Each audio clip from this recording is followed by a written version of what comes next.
Hey guys, what's up to my first episode of my bucket coding series. And today we're going to start by setting up the plugin and having one test command. So the first thing you're going to want to do is first you should already have your server and you should already have Eclipse. So if you don't, just look up a tutorial on how to install Eclipse. I'm sick of it because it didn't work for me for a while, so it should work for you fine though. So the first thing you're going to want to do is go to getbucket.org, and you're going to want to go to download your Spigot or Bucket API, which if you already had a server, you just choose that. You would go through that file to your server. But if you don't, just download whichever one, and then in your Eclipse, you're going to want to go to New, Java Project, and I'm just going to name mine Tut Plugin. Here, I'll just name mine Tutorial Plugin. And then you're going to right-click that plugin and do build path and configure build path. And in your libraries, add external jars. Now that jar is going to be your API, which is going to mean like, okay, getting all the information from Minecraft so you can call stuff, so you can change stuff. So I'm already here in my server, and I'm going to take my Spigot one. It doesn't matter if you're doing Spigot or Bucket, all of this is the same. And then you can apply. Now if we go down here, all of this is all of the references to the Minecraft. So now in your source file, we're going to do create new package, and most people just do the name of their plugin. So tutorial, usually people don't do uppercases, tutorial plugin, and then dot their name. I think usually that's just easier to go back if you see an error, so you can find stuff easier. So I'd advise you to just do that. Then you're going to want to create a class, and we're just going to create a main class. And then you're going to go back to source, not into the package, and create a new, and if yours already pops up, you can do it, but otherwise go to other and then go to file. So I just looked up file because mine wasn't popping up. Then do plugin.yml. In the plugin.yml, that's what establishes all the information of the plugin. If this is wrong, everything on your plugin will nothing will run. So first we're going to do name, which is tutorial. I'll just do tut plugin. This doesn't have to be the same name as your other one. And then we want to do our main, which is our main class, and then we want to do version, and then we want to do author. So first in our main, we want to do, that's like our main class. So here we have tutorial plugin .snize.main. You have to keep that in your head, where if it's uppercase on the M, you have to put that uppercase as well. It doesn't matter. That's why people don't put uppercases in that.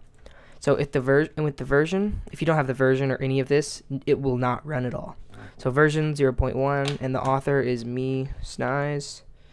And so now if we go back to our main class, we want to do extends Java plugin. So you want to hover over that and import it, and now it's a Java plugin. So the first thing we're going to want to do is to tell it to send it a message saying it's enabled when it starts and that it's disabled when it stops or reloads. So we're going to do @override, and then public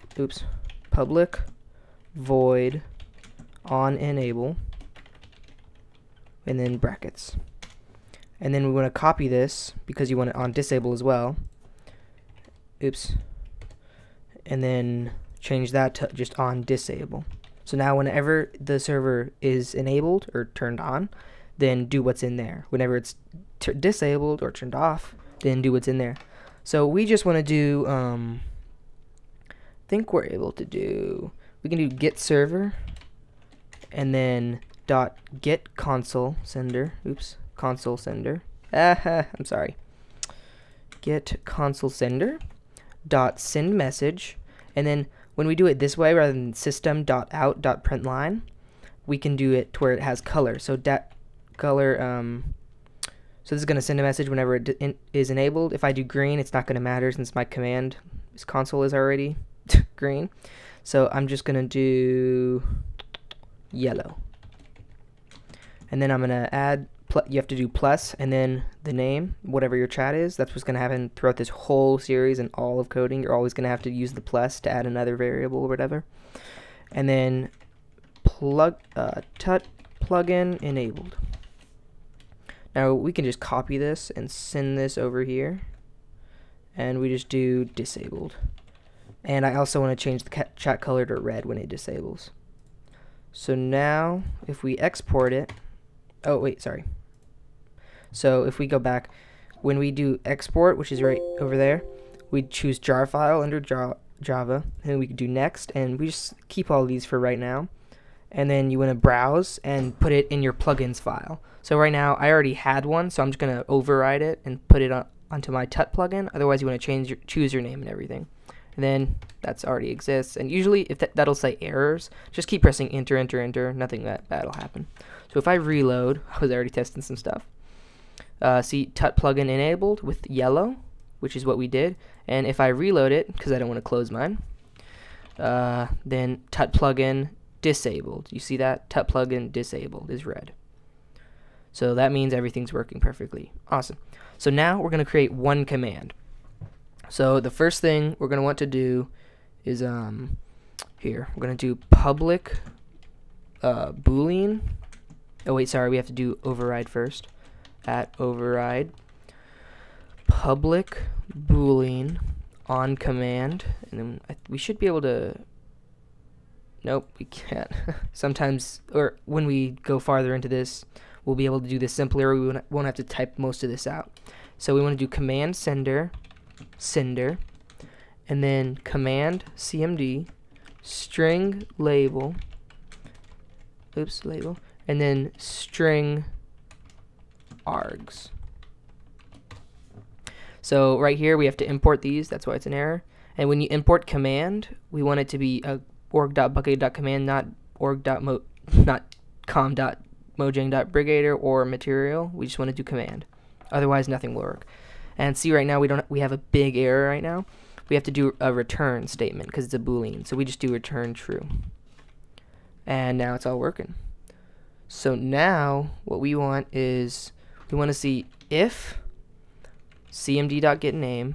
So with all the things I made right here, sender, cmd, label, that's just instead of what it automatically comes with, which is like args1, args2, you can say that, hey, just do sender and it'll do command sender. It's just a faster way to do stuff. So if we do getName and then .equals ignore case, what equals and equals, we could do just equals, but if we do equals ignore case, then it doesn't matter if someone did like an uppercase on one of them. So, and then we want to do our name of the command. So we're just going to do test for right now. And then brackets out. And then, so see, that's perfect. So whenever they do that command, that's inside is what's going to happen. But first, we have to see if the sender is an instance of player. So if the sender is a player rather than a console, then here we have to import it. Then don't do what we're supposed to do. So if it is a player, then we're going to do player equals player sender. So that means whenever we say player, it'll get us all the information from sender. So it will get us the person who sent the command. So now if we do player dot, then we can see all the things we can do with the player. So right now we just want to do send message. Then we want to do chat color dot green, and then we want to add a new one, and then say you ran the test command. Now if the player isn't a player, then do system.out.println we have to do that. You're not a player. So if someone does this command in the console, it'll send them a text and say you're not a player. But if they are a person and did it through the game, then they'll get it sent to them. So now before we export and do all this, that's all we have to do for now. But now we need to go into the plugin YML and do commands. Now we want to do space test, which is our command name, and then space and then description, and then usage. So our usage is /test, and our description is, this is a test command. And then that should be good, and we should be able to export it now. So if we reload our server, see it's still disabled, enabled, awesome. So if we run test from here, see it says you're not a player.